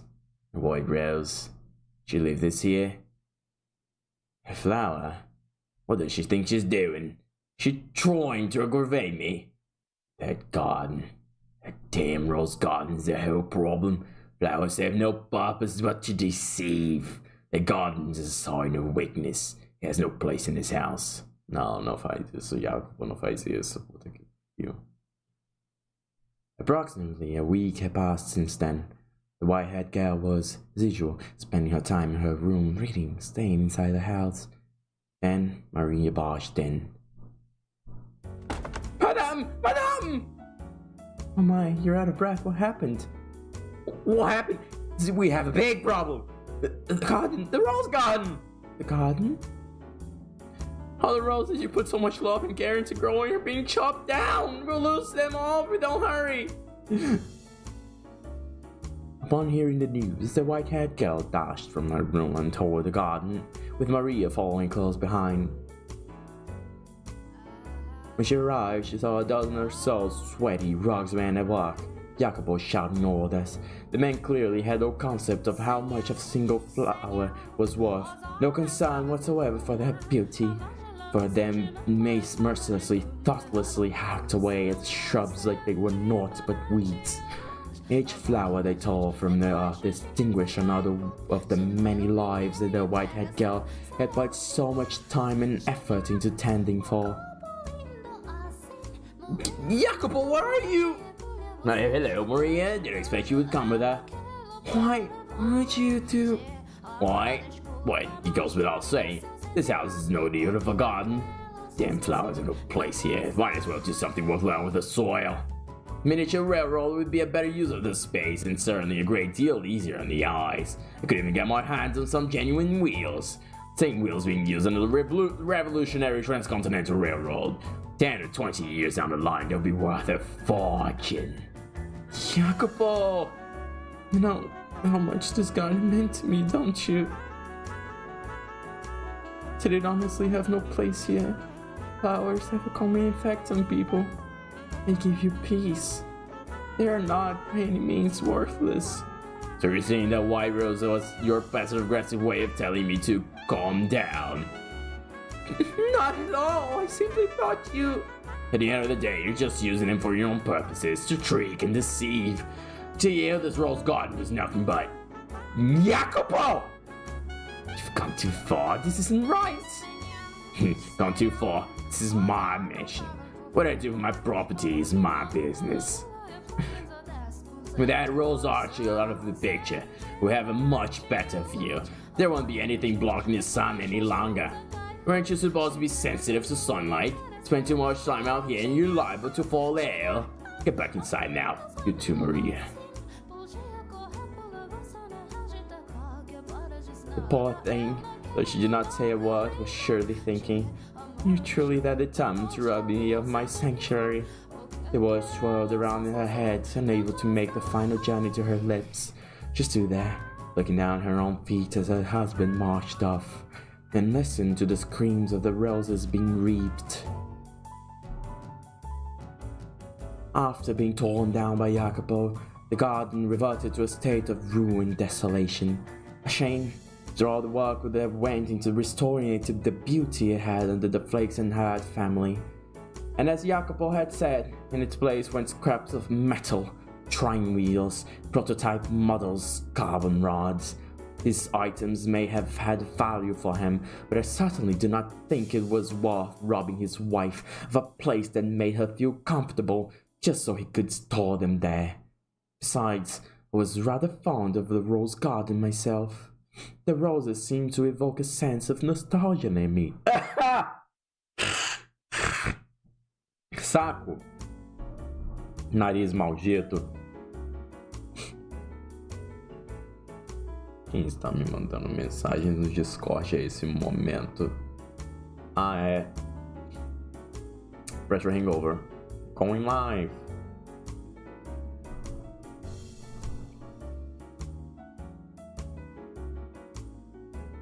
Em breve. Bom, eu vou estar acabando daqui a meia hora de qualquer jeito.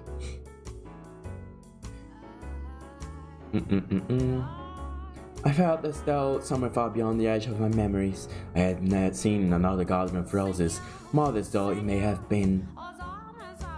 But I cannot remember when it was. Does that come as a surprise to you? I am quite sure there are periods of the mansion's history of which I am not aware. But in any case, Jacopo had caused many people great pain in order to repurpose that garden for himself. And he continued to walk all over his wife. Whenever she tried to do something kind for him, he would brush her off, saying, "That's not your place."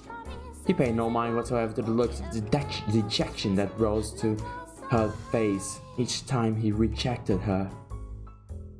I was beginning to wonder if anything she had said about the man he had been a year earlier was actually true. But if it was true, could a person really go through such a drastic change of heart in such a short time? What do you think, Master? Bom, a gente viu o maluco lá da besta do último capítulo, meio que passou por isso, então...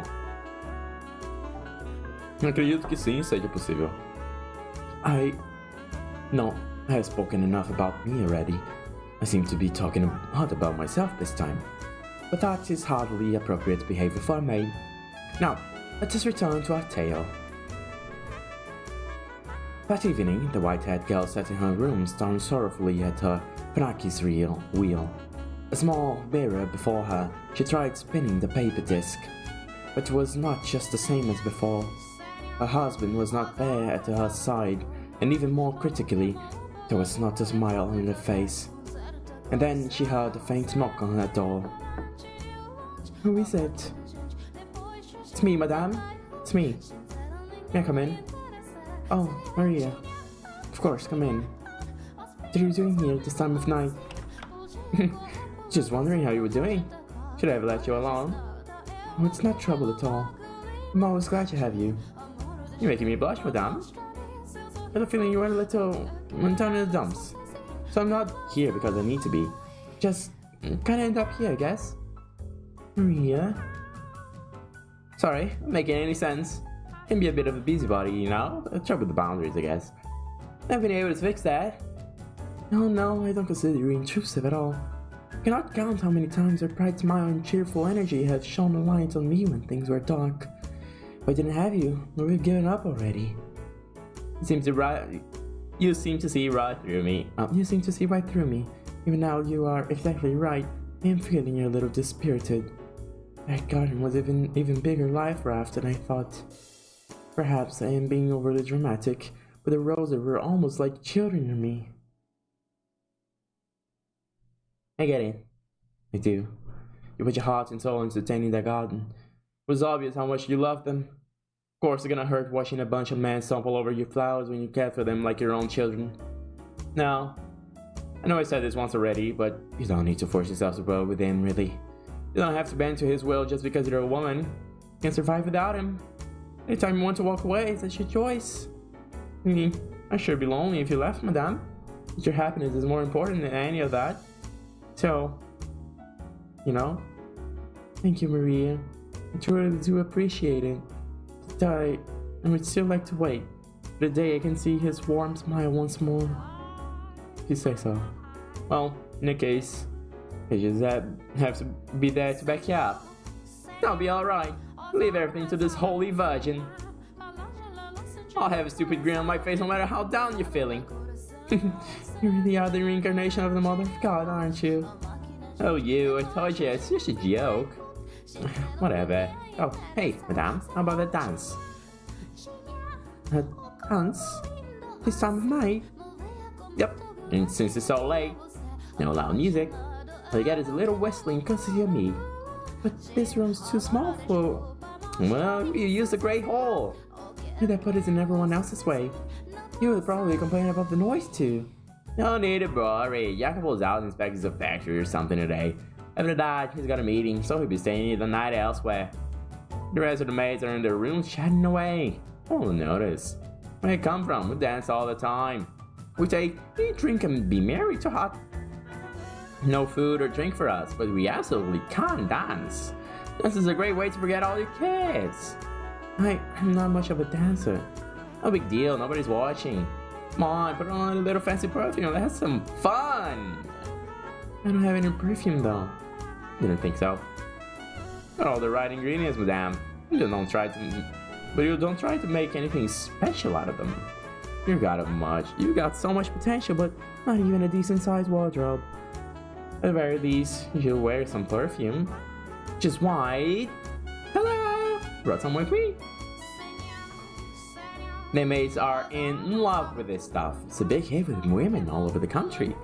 The base is vanilla. It's got several other fragrances mixed in. Give it a try. It smells divine. But Maria, Come on, Mr. Harm. Just a little splash on the wrist like so. What do you think? You're right. It smells wonderful. Doesn't it? So, you like it? Yes, very much so. Excellent! Now, off we go to the Great Hall. Are we really going to dance? You bet your butt we are. Not healthy to hole up in your room all day. I know you can't handle a lot of sunlight, but you still gotta have some fun and move your body. Come on, let's go. Oh, Maria. Though she looked outwardly uncertain as Maria led her forward, hung around her wrist, the white-haired girl seemed to be enjoying herself on the inside. Por um segundo eu li The Great Haired Girl, aí a gente tá numa história diferente. Essa aí seria a Rapunzel no caso. Having spent her life without a single friend, she never dreamed that a day would come when she would find herself being dragged through the empty halls of a dark mansion by another woman. Maria's presence seemed to shine a light upon the quiet corridor. It would have been a very lonely trip without her. Maria spun around, gave an impish sneer, and raised her pointer finger to her lips with a soft shh. The sight of it caused the white-haired girl to chuckle quietly. The two of them, on their way to their secret private ball, were like two adolescent girls. In short order, they arrived at the Great Hall.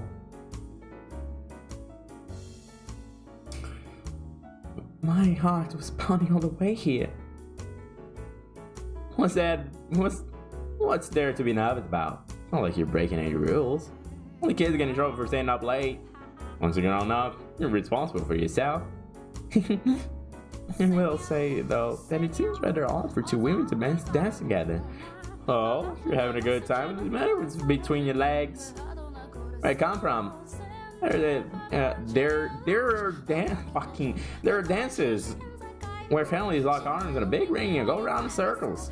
So the two girls can have some fun together. I imagine you had many good memories with your family. Well, I don't have a family anymore. What?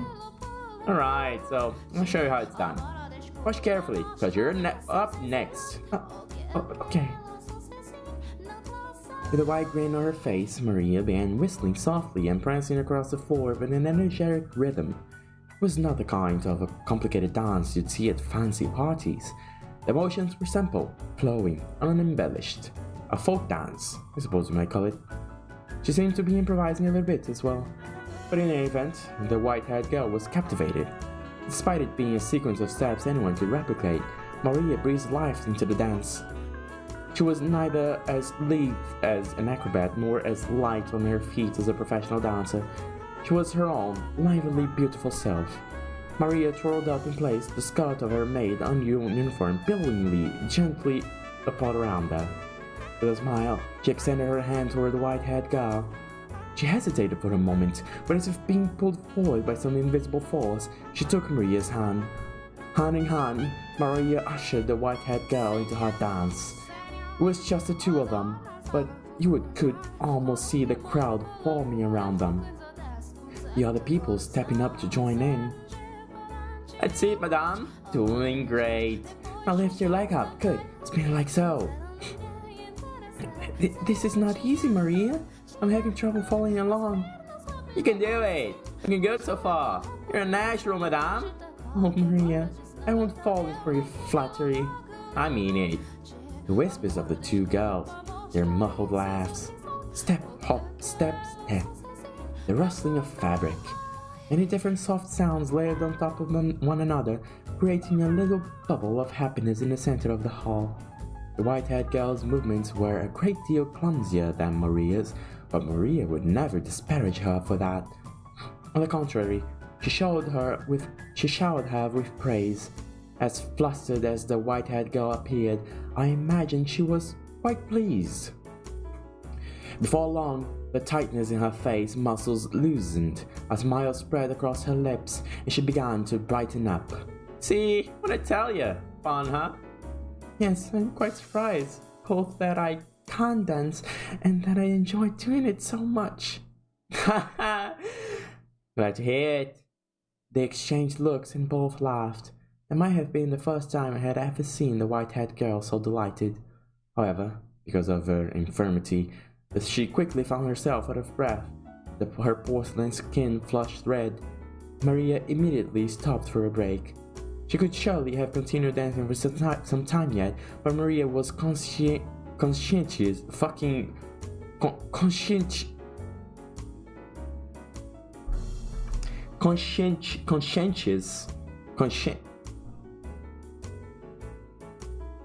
How do I spell conscientious?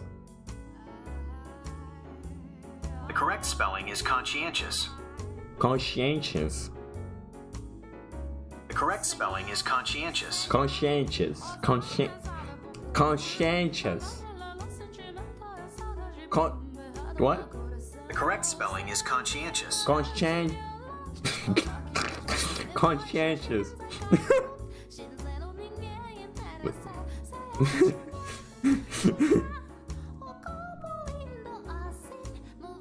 How good is my spelling of conscientious? Your spelling of conscientious is perfect. Thank you.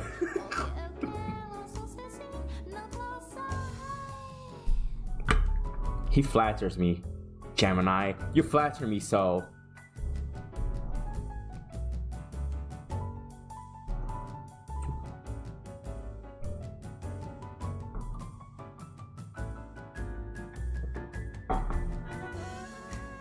Of the white-haired girl's physical condition. Tem que confiar, é claro, tem que confiar.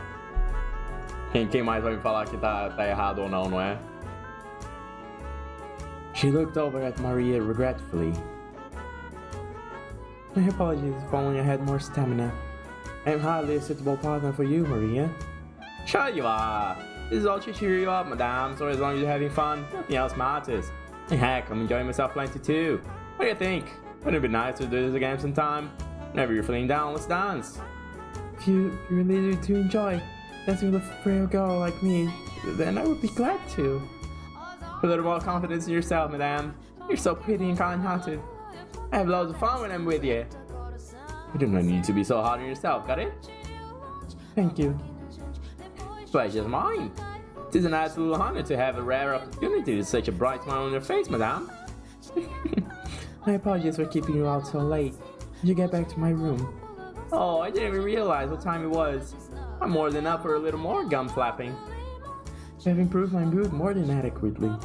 I would not want to be tired for you to be tired for work tomorrow. Oh, okay. Well then, we get out of here. Yes, let's.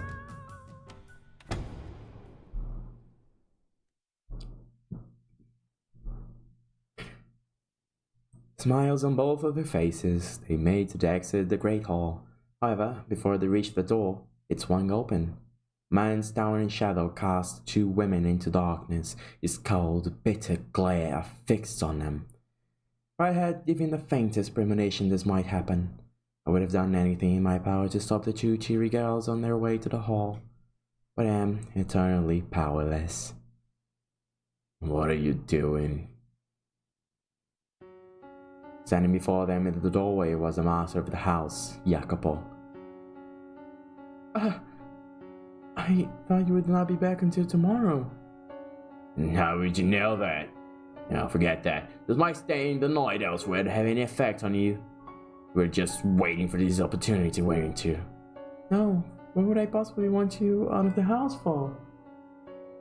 I'm sure you know better than anyone. What? What is that smell? Perfume? When did you get perfume? And I have to say, you seem to be having quite the time. Look at you, you're out of breath, red as a bee. I made the right decision coming back. What the hell are you doing? Where are you going?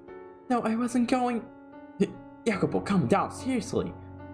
You shut it! Now you're taking this tramp side? I've told you before, you are not to leave this house without first consulting me. What do you mean you tell me you've forgotten? God, your ears aren't just for show, alright. They're better than that. They'll even throw you out the box you don't want to hear. No, I swear, I was not doing anything you... Silence! No interest in your excuses. You're always watching from the shadows, observing, trying not to step on anyone's toes. And in the back of your mind, you're mocking me. No, I... Listen up and listen good. You just tried stepping out of line again. You just tried disgracing me again. You will not get away with it. For the love of God, get back to your room now! You too, Maria. Alright. God, what is this sickeningly sweet smell?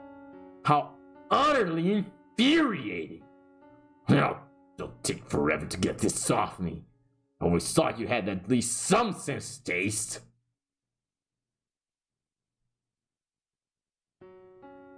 Why did he have to disparage her so?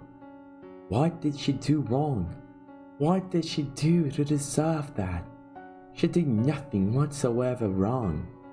She deserved none of the ridicule he showered her with. However, she was not a strong-willed woman. She did not have the courage to retort to the man yelling at her. And neither did Maria, it seemed. Without another word, they both scrambled out of the great hall, away from Jacopo. The white-haired girl was a painfully miserable sight to behold. The cheer had drained from her spirit, and the rosy hue from her now pale cheeks. She was hunched forward slightly, looking like a small, scared animal.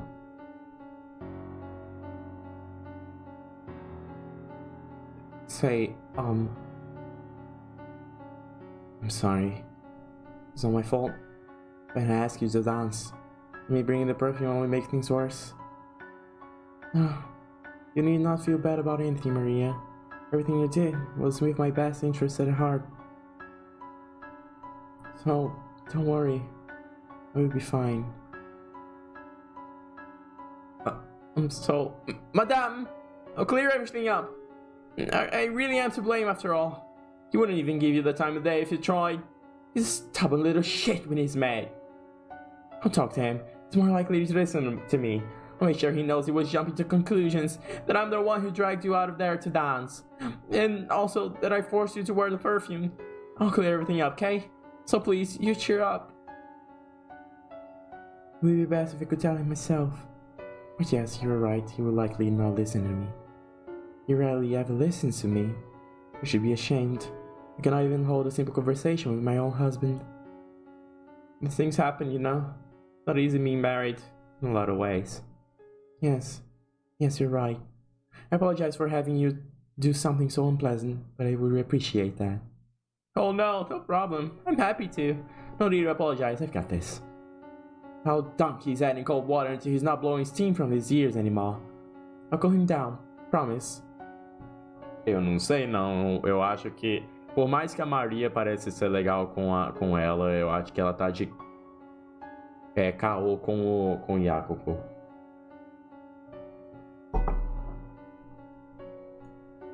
You never know what he'll be open to listening. You could be back to the way you were a year ago in no time. Don't you worry, I'll take care of it, madame. Be positive.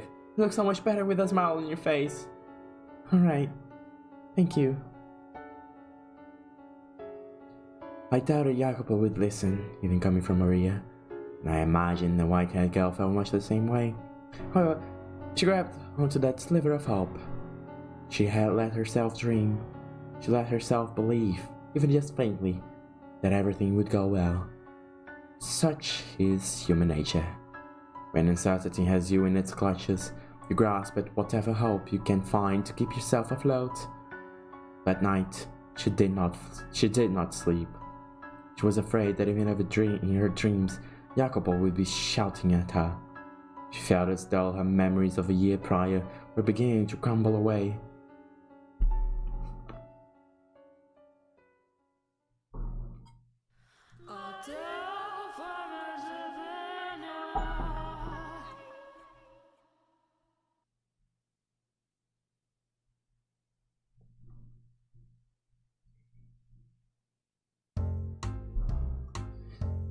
Bom, eu acho que é uma hora boa, né? Eu tava pretendendo parar umas 10 horas mesmo. E agora que teve a transição. Uma hora boa pra se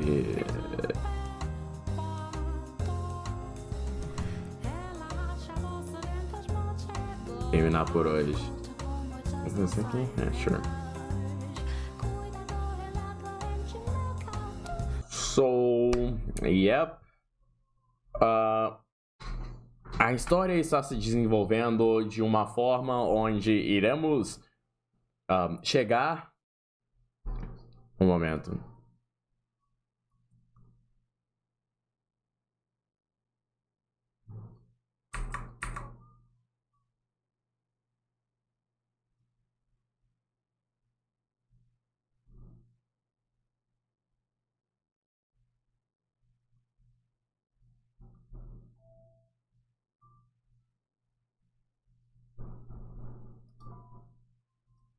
A história está chegando a um momento onde iremos. Com certeza algo irá ser revelado em breve. E talvez não seja exatamente a melhor coisa. Sabe? Talvez não seja exatamente uma história feliz, porque aparentemente nunca é uma história feliz. Mas as coisas raramente acontecem bem com a garota dos cabelos brancos. Mas a minha suspeita no momento é que ela é a mestre da mansão, por causa meio que da dica que a maid deu ali. Claramente pode também não ser, mas quem sabe, né? Que pode. Tá me parecendo muito conveniente esse ponto da história. Claro que pode ser qualquer outra coisa, pode ser pego no plot twist. Mas nesse capítulo eu acho que a Maria tá de caô com o Jacopo, porque esses dois parecem ser bem chegados também, de uma certa forma. Você confia na maid? Assim, eu tenho mais alguém pra confiar? Se ela é a única constante dessa mansão, além da menina de cabelos brancos, eu não tenho outra coisa a fazer senão confiar nela. Teve aquela vez que a gente tava indo de um lugar pro outro e eu entrei no espelho e encontrei com o Zanza. Mas fora isso, não teve muita coisa diferente, né? Então assim, por enquanto eu posso dizer que eu confio nela. Ela é um tanto suspeita de meio que, eu estou presente em certos momentos, mas em outros momentos eu não estou presente. Eu poderia ter feito alguma coisa pra impedir disso acontecer, mas eu convenientemente não estava lá. Você pensa, ok, sua maidzinha, você definitivamente está caçando alguma coisa, caçando probleminhas, não é? Tô vendo aí o que você tá querendo fazer.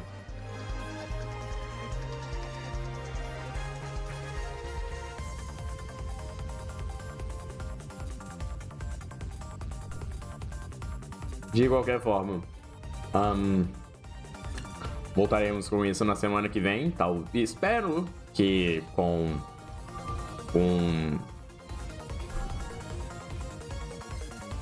mais tempo, talvez.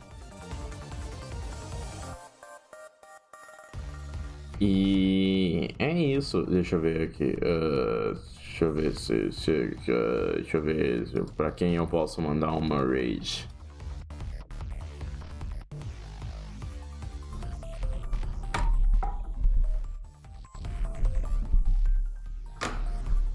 Mas assim, olha pelo lado positivo.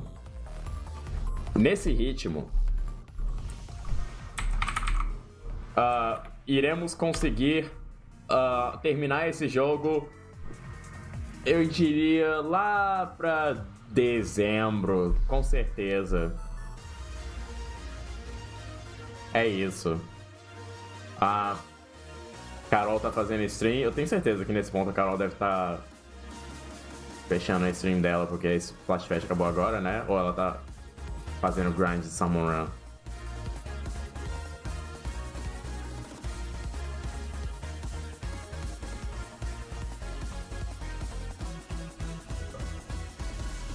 Deixa eu ver.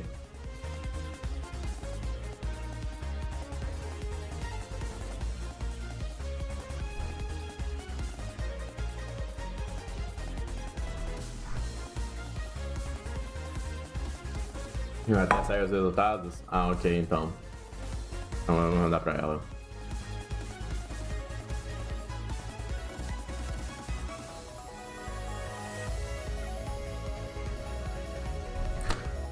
No mais, é isso. Obrigado pela presença de todo mundo. Próxima stream, talvez no meio da semana, se eu precisar pegar vídeo de alguma coisa. Porque eu ainda tenho que jogar Donkey Kong Country 2, né?